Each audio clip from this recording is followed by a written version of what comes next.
Imagine a city that seemed to float on water. A city so dazzling that hardened Spanish soldiers who had seen palaces and castles in Europe thought they were dreaming.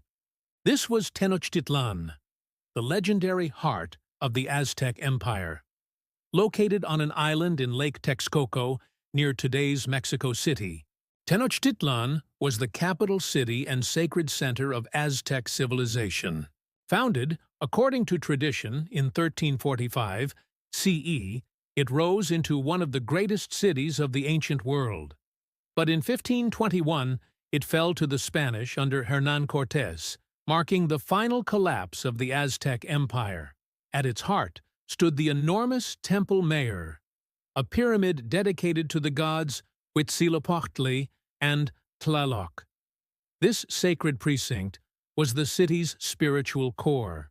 Today, archaeologists continue to dig beneath modern Mexico City, unearthing treasures like the famous Sunstone and exquisite artworks collected not just by the Aztecs, but taken from other great civilizations of Mesoamerica. Myth and foundation. But Tenochtitlan wasn't just built, it was destined. Aztec mythology tells us that the founders migrated from a mythical northern land called Aztlán.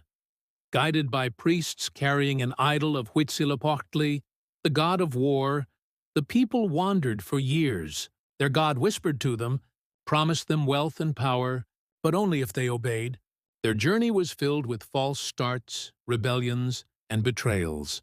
One of the most dramatic came from Copel, son of the goddess Malinalxochitl, Huitzilopochtli's own sister.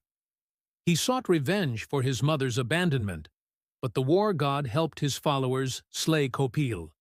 His heart was ripped out and hurled into Lake Texcoco. And there, on the spot where the heart landed, the Mexica saw a vision. An eagle perched on a cactus, devouring a snake. It was the sign, the place to build their new capital, Tenochtitlan. The date, 1345 CE. Even the city's name carries meaning. Tetl for rock, Nochtli for cactus, and Tlan for place. The people called themselves Tenochca, after their legendary leader, Tenoch. The great city, by the 15th century, Tenochtitlan had become a marvel of the ancient world. With a population of over 200,000, it was larger than most European capitals of its time. Spanish chroniclers described it in awe. Bernal Diaz del Castillo, one of Cortés's men, compared it to something out of a fantasy novel. It was like the enchantments in the Book of Amadis, towers, pyramids, and buildings rising from the water. Some of us asked if we were dreaming. The city sprawled over 14 square kilometers, linked to the mainland by 3 great causeways. These causeways had removable bridges, defenses against attack, though they would be no match for the Spanish centuries later. A stone aqueduct brought fresh water, and surrounding the city stretched fertile chinampas, floating gardens built on the lake. Inside, the city followed a grid pattern, laced with canals that functioned as watery streets. There were no horses or carts. Goods were carried by porters or floated on canoes. Imagine gleaming white temples, colorful flower gardens, willow trees, and shimmering canals. One Nahuatl poem described it. The city is spread out in circles of jade, radiating flashes of light like quetzal plumes. Over them extends flowery mist. The sacred precinct. At the city's core lay the sacred precinct.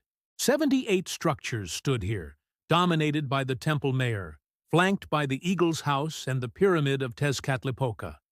There was a gladiator stone where captives were bound and forced to fight Aztec warriors, a grim skull rack known as the Tzompantli, and a ball court for ritual games.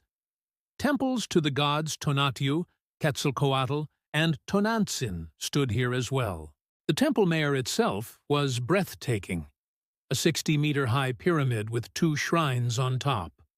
One side honored Tlaloc, the god of rain, painted blue and white, marking the summer solstice. The other side was dedicated to Huitzilopochtli, painted blood red, marking the winter solstice, the season of war. Here, sacrifices, often human, were carried out. Victims had their hearts ripped out, their bodies skinned or dismembered, then hurled down the pyramid steps to land at the base on a giant stone carving of Coyolxauhqui, the goddess defeated and dismembered in myth. The fall. And then, in 1519, the Spanish arrived. Cortés, with just 500 men and fewer than 20 horses, should have been no threat.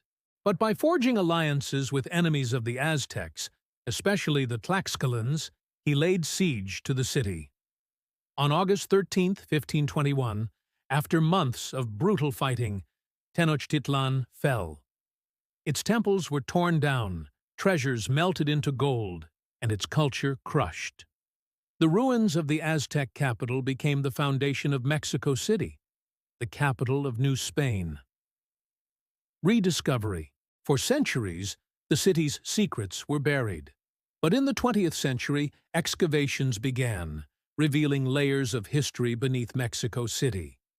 Archaeologists uncovered offerings buried deep in the Temple Mayor, coral, shells, sea creatures, proof that the Aztecs saw their capital as the cosmic center of the universe. Among the treasures recovered are some of the greatest masterpieces of Aztec art. The iconic Sunstone, or Calendar Stone, the massive statue of Coatlicue, the earth goddess, the Tizoc Stone, the colossal carving of Coyolxauhqui, the Temple Stone, a throne once used by Moctezuma II, and finely crafted vessels, showing the artistry of the Aztec people. Today, most of these wonders reside in Mexico's National Museum of Anthropology, built, fittingly, on top of ancient Tenochtitlan itself. Tenochtitlan was not just a city. It was a myth made real, a city of gods and men, of beauty and terror. Its rise, glory, and fall remain one of the most unbelievable stories of world history. And even now, beneath the bustling streets of Mexico City, the spirit of Tenochtitlan still sleeps, waiting to be uncovered, stone by stone.